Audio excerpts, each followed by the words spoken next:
Magandang umaga po. Narito na po ang magiging lagay ng panahon ngayong araw ng Huwebes, January 23, 2025.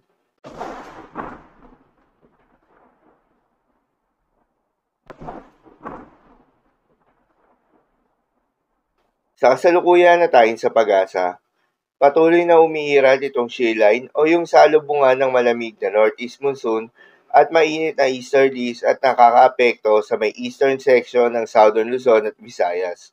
Dahil dito ay asahan yung maulap na kalangitan na may kalat-kalat ng mga pagulan at isolated thunderstorms. Northeast monsoon naman o hanging amihan ang patuloy pa rin nakakaapekto sa nalalabing bahagi ng Luzon dahil dito ay asahan pa rin yung malamig na panahon, maulap na kalangitan na may kasamang mahihinang mga pagulan. Habang easterlies o yung mainit na hangin galing sa may karagatang Pasipiko ang nakakaapekto pa rin sa nalalabing bahagi ng Visayas at Mindanao, pati na rin sa may Palawan. Dahil dito ay asahan yung bahagya hanggang sa maulap na kalangitan na may kalat-kalat na mga pagulan at thunderstorms. Magandang balita naman dahil ayon sa pag-asa ay wala pa rin tayong binabantayan na low pressure area o bagyo sa loob o malapit sa Philippine Area of Responsibility na maring makaapekto sa ating bansa hanggang sa susunod na 5 araw. Base na rin yan sa pinaka-latest Tropical Cyclone Threat Potential Forecast na inilabas ng pag-asa. Para naman sa magiging lagay ng panahon ngayong araw ng Huwebes, dahil nga sa epekto nitong shear line, asahan sa Bicol Region, Northern Samar at Eastern Samar, ang maulap na kalangitan na may kalat-kalat ng mga pagulan at isolated thunderstorms. Posible ang mga pagbaha o pagguho ng lupa dahil sa katamtaman hanggang sa kung minsan ay malakas na pagulan. Habang sa Leyte, Southern Leyte, Dinagat Islands, Surigao del Norte at Surigao del Sur ay asahan naman yung maulap na kalangitan na may kalat-kalat na mga pagulan at thunderstorms na dulot ng easterlies.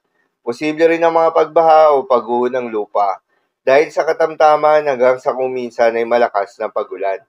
Habang sa Cagayan Valley, Aurora at Quezon ay asahan naman yung maulap na kalangitan na may kasama mga pag-ulan na dulot ng northeast monsoon. Habang sa Metro Manila at nalalabing bahagi pa ng Luzon ay asahan naman yung bahagyang maulap hanggang sa maulap na kalangitan na may kalat-kalat na mga mahihinang pag-ulan na dulot pa rin ng northeast monsoon.